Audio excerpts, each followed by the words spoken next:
Hi, welcome back to our channel. We regularly upload interesting videos on different stories. Today we will discuss a 2004 action-adventure fantasy movie called Van Helsing. Sit back, relax, and enjoy. In 1887, Transylvania and an angry torch-bearing mob stormed the castle of Dr. Victor Frankenstein, who had finally succeeded in bringing his famous monster to life. The mob is enraged by the doctor's attempts to reanimate the corpses of their fellow villagers and are about to break through the castle gates when Count Dracula suddenly appears and congratulates Frankenstein on his success. Dracula says it's a pity that the victor's moment of triumph is being spoiled over something as petty as grave robbery. He then asks where Victor intends to go, seeing that his peculiar experiments have made him unwelcome in most of the civilized world. Victor says he will take Frankenstein and flee to a place where no one will ever find them. The castle and laboratory Victor works in belong to Dracula, and the Count angrily tells him that he will be taking control of Frankenstein. Victor says he could never allow his creation to be used for such evil and calls out for his assistant Igor to help him. Igor refuses, stating that Dracula is his employer. Victor draws a sword, and Dracula intentionally impales himself on it, proving that he cannot be killed because he is already dead. Dracula bares his fangs and bites Victor, killing him during the commotion. Frankenstein's monster managed to escape from his restraints and attacked Dracula, came into the fireplace. The monster flees the castle with his dead creator in his arms and heads towards a windmill. The angry mob spots them and gives way. Chase Dracula emerges from the fire and quickly regenerates his burned skin. The villagers set fire to the windmill. When Frankenstein's monster emerges and screams, "Wipe them off!" Taken aback by the monster's seemingly human anguish, they momentarily halt their attack. Dracula and his three vampire brides descend on the villagers, causing them to flee in terror. The windmill collapses, and Frankenstein and his monster fall into the flames below, believing the monster to be dead. Dracula's wife laments his passing. 1 year later, in Paris, Van Helsing finds the corpse of a woman on the street. He turns and notices a humanoid creature, the perpetrator of the crime, rapidly ascending the cathedral, Notre Dame. Van Helsing enters the cathedral and finds Mr. Hyde, a murderer. He has been pursuing, on behalf of an organization called Knights of the Holy Order. Mr. Hyde backhands Van Helsing, and sends him flying, then traps him in a bell. But Van Helsing escapes by cutting through the floorboards, then chops off one of Mr. Hyde's arms with saws. He uses his weapons and Mr. Hyde grabs Van. He then grabs him with his remaining arm and throws him off the top of the Notre Dame Cathedral, but he manages to shoot a grappling hook through his chest and tries to pull him off the roof. Hyde uses his immense strength to pull Van Helsing up instead, but clumsily trips and transforms back into Dr. Jekyll as he falls to his death. The police find his corpse and call Van Helsing a murderer, oblivious that they are looking at the body of a murderous man. Mr. Hyde Van Helsing then travels to the Vatican City in Rome and enters a church in a confession booth. From Cardinal Genet, we learn that Van Helsing suffered from memory loss, supposedly as penance. For his past sins, the Cardinal suggests that if Van Helsing wants to regain his memory, he should continue his work hunting monsters for the Knights of the Holy Order. Cardinal Genet gives Van Helsing a new mission. He was to travel to the far side of Romania and eliminate Count Dracula 450 years ago. A Transylvanian knight named Valerius the Elder promised God that his family would never enter heaven until they vanquished Dracula. His descendant, Boris Valerius, went missing 12 months ago. So, if his only son, Prince Velkin, and daughter, Princess Anna, are assassinated, the entire Valerius bloodline will be doomed to eternal punishment in purgatory. Genet depicts Van Helsing in an old scroll given to the church 400 years ago by Valerius the Elder, translated from Latin. It reads, and quote, "In the name of God, I opened this door and it bears the same insignia as Van Helsing's ring." End quote. Genet says he might find some answers about his past in Transylvania. With Friar Karl, an eccentric weapon inventor for the Order's arms, Van Helsing armed with garlic holy water, a silver stake crucifix, and an automatic crossbow for his fight with the vampires, they set off on their journey through Transylvania. When Prince Velkin attempts to lure out and trap one of Dracula's wolves, using himself as the bait, the wind she is using to escape the werewolf gets stuck, but his sister gets out. Princess Anna rushes to save the werewolf that lunges at her, but falls into their trap. Velkin loses his gun before he is able to land a shot with silver bullets, and his men inadvertently shoot the ropes, holding the cage. Werewolf it crashes to the ground, escapes the cage, and chases Anna through the forest. She finds herself at a cliff with no escape. The creature leaps at her, but Belkin pushes her aside and shoots it. Both Falcon and the werewolf plunged off the cliff into the water below. Anna is shocked at the loss of her brother, Van Helsing, and Karl arrive in a small village in Transylvania. The villagers do not appear to take too kindly to strangers and appears and demands that they give up their weapons. When Van Helsing refuses, she orders the villagers to kill them. Suddenly, Dracula's brides swoop in to attack. Village one of the vampires carries on and off, but Van Helsing grabs onto her feet, unable to carry the weight of two people. The vampire drops them both to the ground. The black-haired Verona orders blonde-haired Mariska to kill Van Helsing. Van Helsing narrowly escapes her attack as sunlight momentarily breaks through the clouds. The vampires are forced to retreat into a well to avoid burning to death. The sky darkens and the vampires resume their attack. Red-headed Elira grabs Anna. She slices Elira's leg with a dagger, but is tossed to Verona, who tries to carry her away from the village. Van Helsing manages to land a shot on her ankle, forcing her to drop Anna. Anna seeks refuge in one of the houses in the village, but comes face to face with Elira outside. Van Helsing is knocked to the ground by Mariska losing his crossbow, and we see her take her human form. Verona also assumes her human form and joins Elira to antagonize and kill. Anna Van Helsing manages to retrieve his crossbow and dips it in holy water outside the church. He riddles Mariska with arrows. Her sister sense that she has been killed, stop their attack on Anna and fly off. Mariska slowly disintegrates as a result of the holy water doused crossbow. Instead of congratulating Van Helsing, the villagers are angry that he killed Mariska. The town gravedigger says vampires only kill what they need to survive. 1 or 2 people a month. But now they will kill for revenge. Anna intervenes and says Van Helsing's the first person to kill a vampire in over 100 years and thinks that's earned him a drink. Dracula emerges from his icy coffin and scolds Verona and Elira for not killing him. He doesn't care that Mariska was killed, and says he will just get another wife. Dracula reveals that he is at war with the world, and that the final battle will soon begin. Dracula orders his servants called Waggy to travel to Castle Frankenstein to set his plan in motion.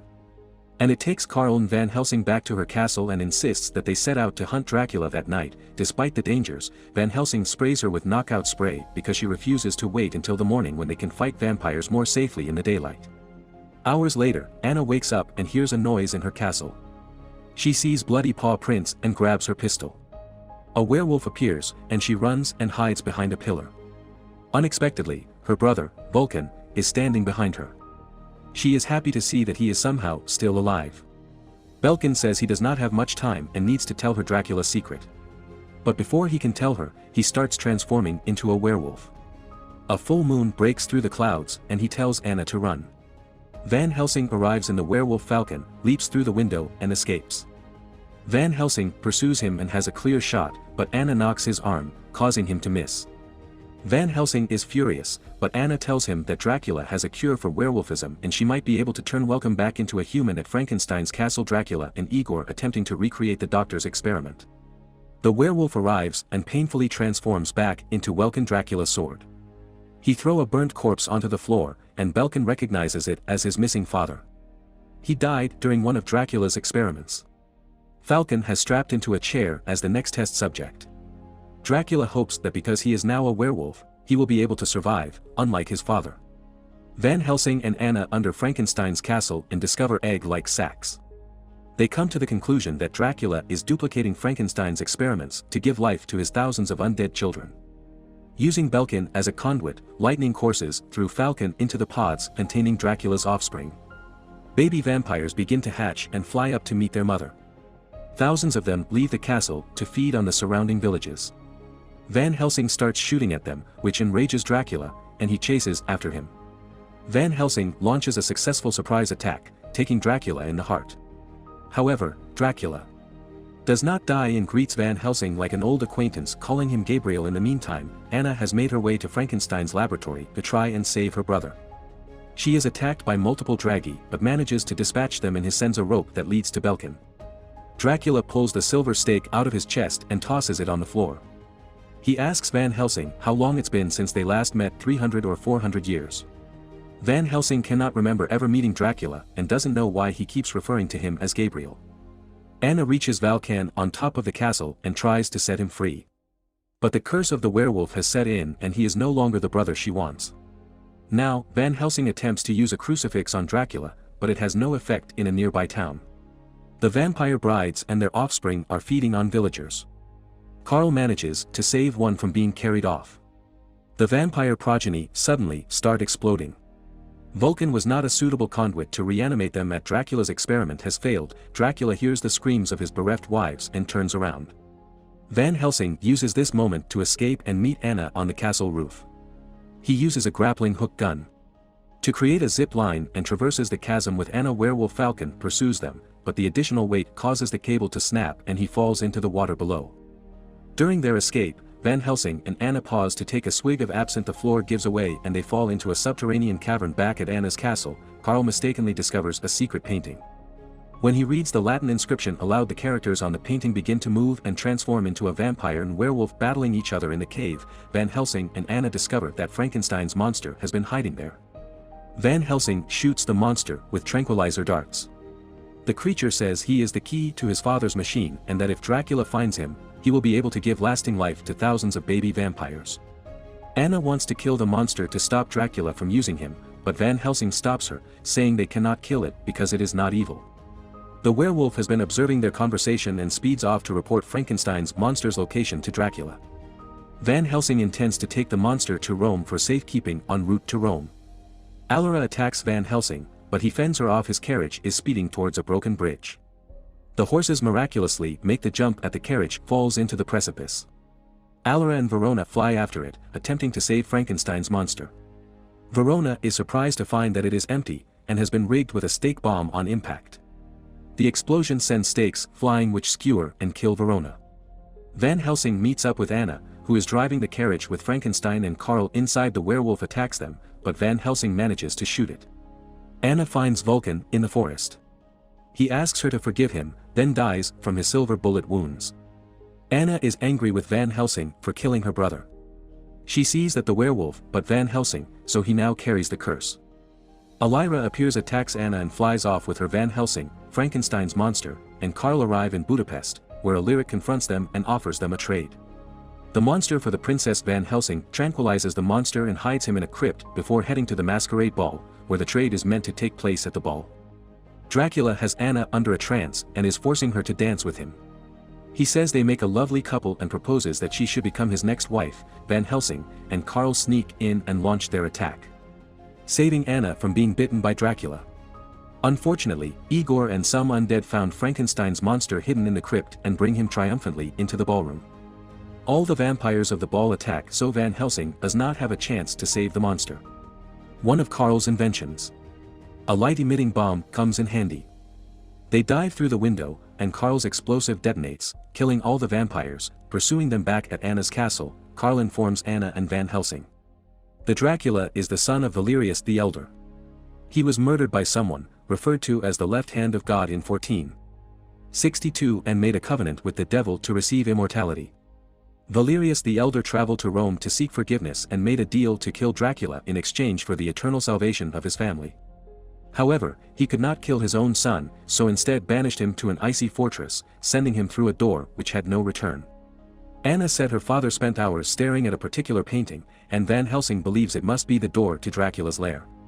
Carl says he cannot finish reciting the incantation because the painting is missing a piece. Van Helsing pulls out the piece of old scroll he received from Cardinal Jeanette, and it fits perfectly. Carl finishes his recital, and the painting transforms into what appears to be a mirror. Van Helsing discovers that it's actually a portal to Dracula's castle. The three of them enter. Van Helsing uses his newfound werewolf strength to pick Anna and Carl up, and jumps up the walls into the castle. They come across a hall containing thousands of vampire pods. Igor absent-mindedly walks past them. Van Helsing uses one of his saw weapons as Ashura, Kenda, peg Igor to the wall before he can escape. They hear screaming and see Frankenstein's monster encased in a block of ice as the monster is hoisted towards the roof to be used as a conduit. He tells Van Helsing there is a cure for his werewolfism somewhere in the castle. Carl remembers the moving painting of the werewolf battling the vampire and deduces that only a werewolf until Dracula, which is why he keeps secure. Van Helsing will turn into a werewolf at midnight, so they plan to let him kill Dracula and inject him with the antidote. Igor is forced to lead Anna and Carl to the cure, but he locks them in the room. Alara appears and Anna pushes the jar containing a syringe with the antidote in it onto the floor. The liquid protecting the syringe is acid and it burns Alira's face. He uses some of the acid to melt the gate and Carl escapes with a syringe. Elira grabs Anna and throws her across the room. Carl attempts to get the syringe to Van Helsing, but his path is blocked by Igor. Van Helsing makes his way to Frankenstein's monster on the top of the castle and tries to set him free, but lightning strikes him and travels to the pods containing the vampire offspring. Dracula says he just needs one more bolt and his young will lift. Dracula sees Van Helsing attempting to free the monster and transforms into his true vampiric form. He knocks Van Helsing off the rooftop into the laboratory before he can finish. Bring the monster. Lightning strikes again and Dracula's progeny begin to hatch. The monster is struck again by a bolt of lightning that sends him flying over the edge of the roof. On his way down, he manages to grab onto a cable and knock Igor off the bridge where he's been chasing Carl with a cattle prod. Igor falls to his death. The monster swings through a window into the room where Anna and Elira are fighting back in the laboratory. The clock strikes midnight in. Van Helsing transforms into a werewolf and attacks Dracula as the monster holds Elira at bay, and I use a cable to swing to the left. On the way, Carl tosses her the antidote. Elira catches up with Anna and knocks her off the cable just before she is about to bite Anna. Carl throws her a silver stake and she kills Elira. The werewolf and Dracula continue to brawl, but just when Van Helsing appears to have the upper hand, clouds cover the moon and he reverts to human form. Dracula says Van Helsing is the one who murdered him in 1462. He is Gabriel, the left hand of God. The ring Van Helsing wears belongs to Dracula. The clouds clear in, Van Helsing transforms back into a werewolf and bites Dracula's throat. Dracula disintegrates and his offspring all die too and arrives at the laboratory and tries to inject Van Helsing with the antidote. But the werewolf tackles her. Carl arrives moments later, armed with a silver stake, ready to kill Van Helsing. The werewolf grabs Carl's arm and we see that Anna managed to inject him with the editor. However, the werewolf killed and in the process he picks up on his body and house in anguish as he slowly transforms back to Van Helsing. Van Helsing and Carl hold a cremation for Anna on a cliff overlooking the sea. Frankenstein's monster sets off on a raft. Van Helsing looks to the clouds and sees an Esperit reuniting with her family in heaven. She smiles at him. Van Helsing and Carl ride off into the sunset. Don't forget to subscribe and turn on the notification bell if you want to watch more videos like this. Adios.